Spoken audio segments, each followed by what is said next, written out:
Well, also the dad went to pull this thing out to use it on some of the errant weeds and stuff around the property. And of course it wouldn't start.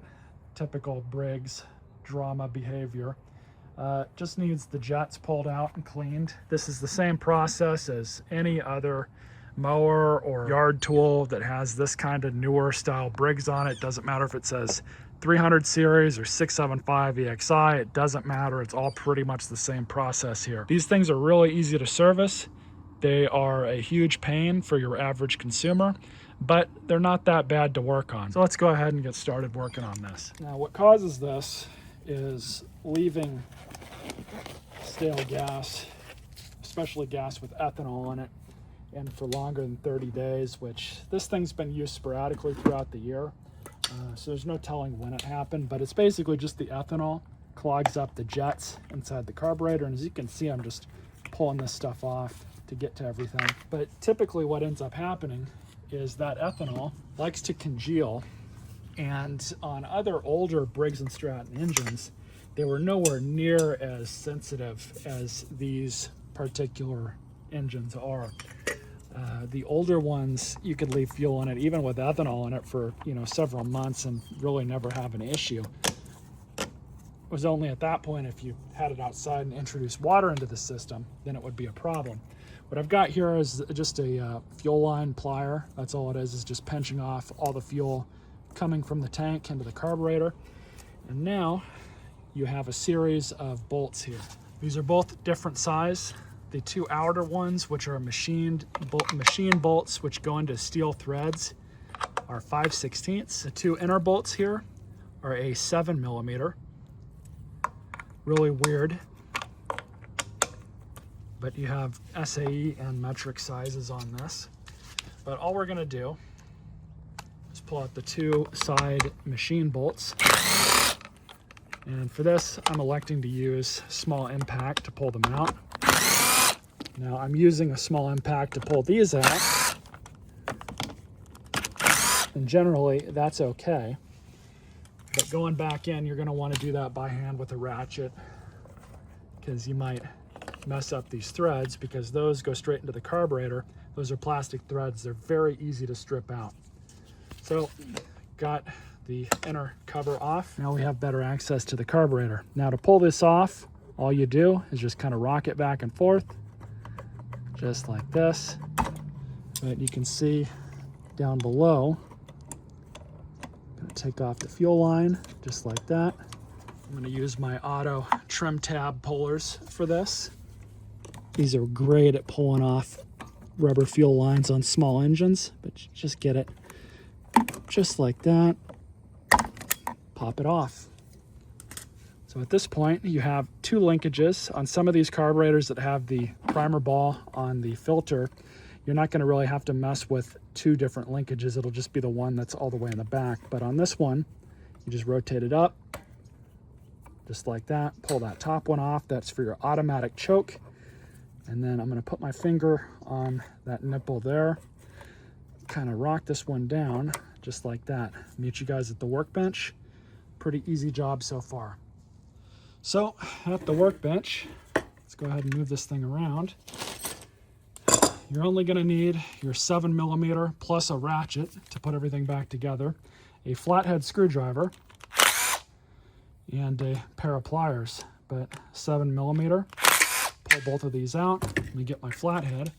For these, it really helps to use the largest flathead you have, because if you look here, we basically need to pop the bottom of the bowl off. And I've done this in the past, is sometimes like this. You can see you open up that lip just a hair. Push the driver forward just a little bit. And then you can get your other screwdriver. Just like that. And that makes it really easy to pop out. And we can see our issue here, sediment, built up debris. I'm gonna check the gas tank, but when I looked in there earlier, I did not see any indication that we had any issue with bad fuel in the tank. I believe it was just centered into the carburetor. We'll wipe this out. Take this over to the air hose as well. And then your problem area was right here.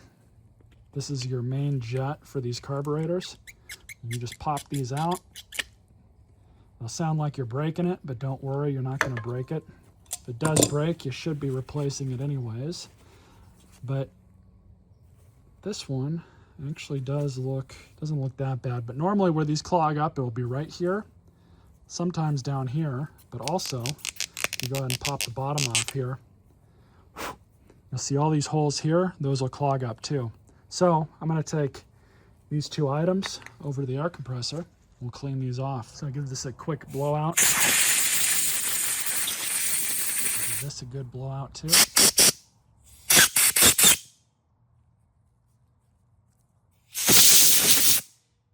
Blow out here at the top. Now I can actually see through it, so that's good. We'll do just through there just like that. And now, most likely, this thing will not give us any more trouble, and we should be able to start the machine. So just put that back together just like that. Meet you guys back at the bench. So back at the bench, what I like to do on this O-ring to make things a little bit easier to put everything back together is just get a little bit of Vaseline. And then the stuff is petroleum based, so it's not going to hurt anything. But you just cover the O-ring, get it nice and lubed up, just like that. Now, I didn't show it, but you can pull this out. Even though these carburetors are pretty sensitive to congealed fuel, I've never really seen them have much issue with the needle, or the float for that matter. But that's all you do to pull them off. This one looks nice and clean. I'll go ahead and blow that out with compressed air, same as well as in here. I might as well. No big deal there. Anyways, so what you can do, I'm just going to get just a little bit of that Vaseline, put it on that O-ring. You can put some here on this one too, but it's mainly this one. Doesn't need much, but you're going to get this side with the O-ring to go down into this pocket over here. You can kind of see the outline of it right there. Put it on and in place. You're going to hear it pop up and see the tip go through just right there, right through that white donut. Now, I mentioned when I pulled this off that you have this other white donut here, retainer, and you have an O-ring that's on the inside. Sometimes when you pull these carburetors out, it doesn't matter what Briggs they are, but this thing will come off with it. It'll stay on the engine intake. So you want to be mindful of that if it does fall off, just, you know, reach down, pull it off, and put it back on your carburetor. So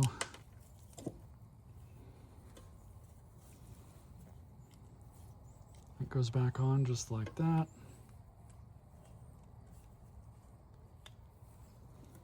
Then we grab our pin. Now you want to be super careful. Always install these from the side. Never try to put it through the float first and then try and snap it into place, because you will break these little arms off. I've seen people try and do that. They wonder why it breaks on them. And even when I go back together with this, I got to be like kind of careful that I don't break anything. But just take your time. Just like that. Goes back on just like it should. Now you have this here. That goes down into this pocket right here. This thing can only go on one way. So if it doesn't want to go in place, don't try and force it. You will break things. But just get it as close to lined up as you can. Both of the screw holes are lined up, so this one's not going to fight me that much, I don't think. But there you go. You just grab both of your bolts. And as I said, go back on by hand. Now these are one of those things that do not need to be on super tight, just nice and snug.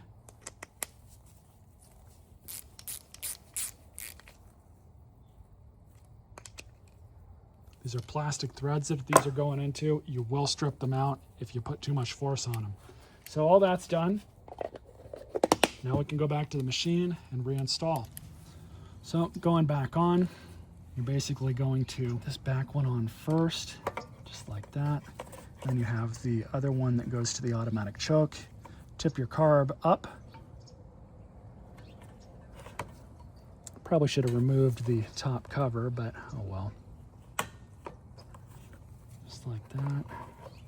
And then PCV line that goes to the air hat, but basically we're just going to get this thing back onto the throat, push it down and in place. Then you get your fuel line, kind of bend that back just a hair, reseat that clamp.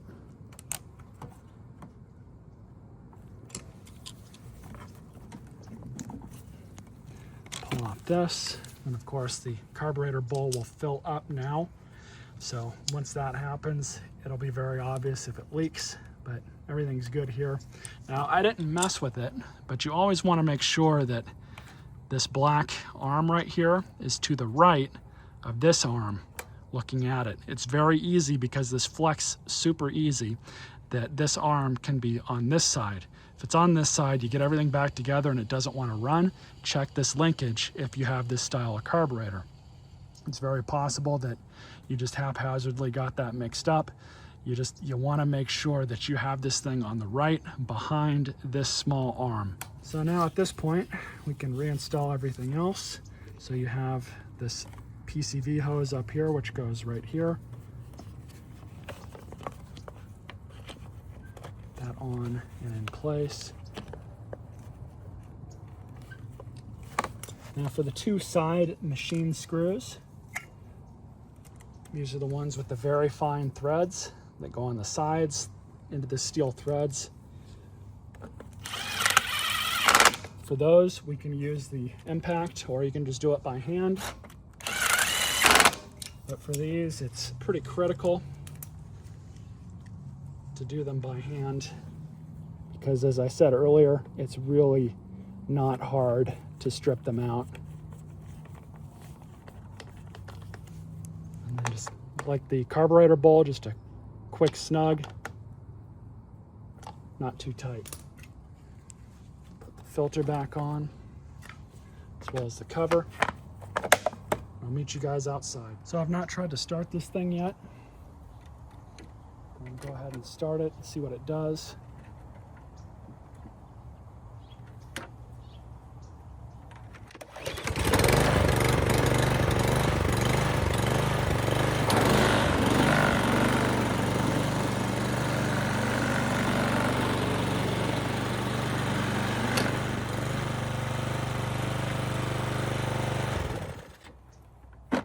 Not bad.